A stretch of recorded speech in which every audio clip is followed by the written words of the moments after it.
What's up, sports fans? This is going to be our Thursday review, Week 4. We had a pretty big game, Week 4. It was Cincinnati, Miami. Miami was coming in undefeated. Cincinnati was coming in looking pretty bad for a team that made it to the Super Bowl last year.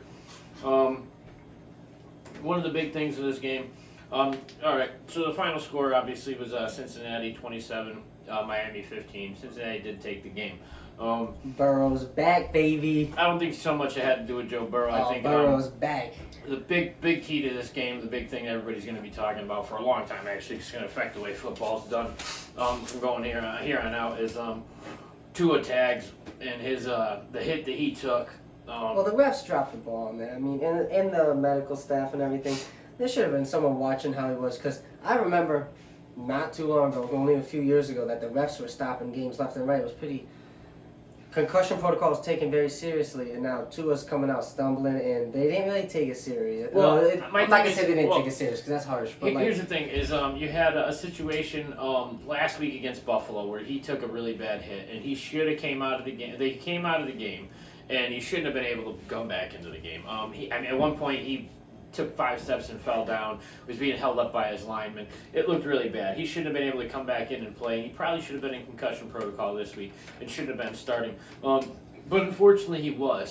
So that's there what I'm was saying. there was a few ball years that was back, definitely dropped. Yeah, there was definitely a ball. I'm pretty sure they have like No, but a few years back they made players miss. I remember watching players like I believe it was old Patriots Wes receiver, Welker. Wes Welker. He missed like 3 weeks before they let him come back. Wes Welker. And for Tua to look the way he did and come back in the same game, that didn't really look well. And then he just got set up for this game. Like, I don't think he should have been out there this game either. I know some people say the hit really wasn't that bad this in the game. Yeah, I don't think that hit like too. I think if you watch it in full speed, the problem is they keep showing it in slow motion. In slow motion, it doesn't look like a bad hit, but that's because in slow motion it looks like it's real time. Yeah, but it does like a look bad. football hit. Here's Out the here problem playing is, football. When he was coming over, he slammed him down on the ground really bad. I It watched was it. one of those, it looked really bad, and if you saw it instantly, his hands started honestly, I thought the guy was going to be crippled. The fact that he left the hospital that night was insane to me. Yeah, but I think you could do that same tackle many times and not injure a quarterback like you did to maybe no injury at all for like the most part. I think that tackle could happen a ton of times with no injury. I don't know. He just fell straight back and bashed his head. If he falls even a little bit like on his shoulder and his head doesn't smash the same. It was pretty disgusting. And somebody lost their job over this. They're going to be medical changing. Examiner. Yeah, they're going to be changing protocol because of this. But there was other stuff in the game. Teddy Bridgewater did have to come in, midway through the second quarter and finish out that. And I thought he looked pretty good. He did an okay job. It's going to take. I don't think he was going to come in and win that game, but he can definitely win games as a starter. It's just a matter of acclimating yourself to being ready to play with the starting offense. That deep ball to Tyreek looked good. Yep, he played well. But also Cincinnati, came out and they were very aggressive. I mean, this hit wasn't the only hit that was very questionable. They had a couple of them during the game. That's how you win football games. Very aggressive. They were playing like a team who was tired of losing, and they wanted to get a win from somebody, and they were going to take it however they could get it. But on the other side, Cincinnati. They did play. Job. They did play. Joe okay. Burrow came out there. T. Higgins had a huge game. T. Higgins had an balling. amazing game. I actually, he was one of the people I said, was a potential fantasy starter this week in a video earlier this week. And he definitely did very well. This is his second game where he's really produced. You know what's impressive about that is they put the number 2 corner. Needham was playing number 2, and they put Needham on Jamar Chase for safety help all game. And they left Xavier Howard, who's one of the best corners in the game, one-on-one with T. Higgins, and T. Higgins was balling on Howard. He ate him up. He had 5 for 93 last week. So he's putting together. Howard a couple. didn't want the smoke.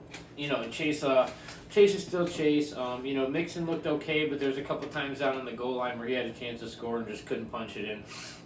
He's not a huge-bodied running back, so they really need that offensive line to step up and do their job if they want Mixon to continue running at the rate that he runs at.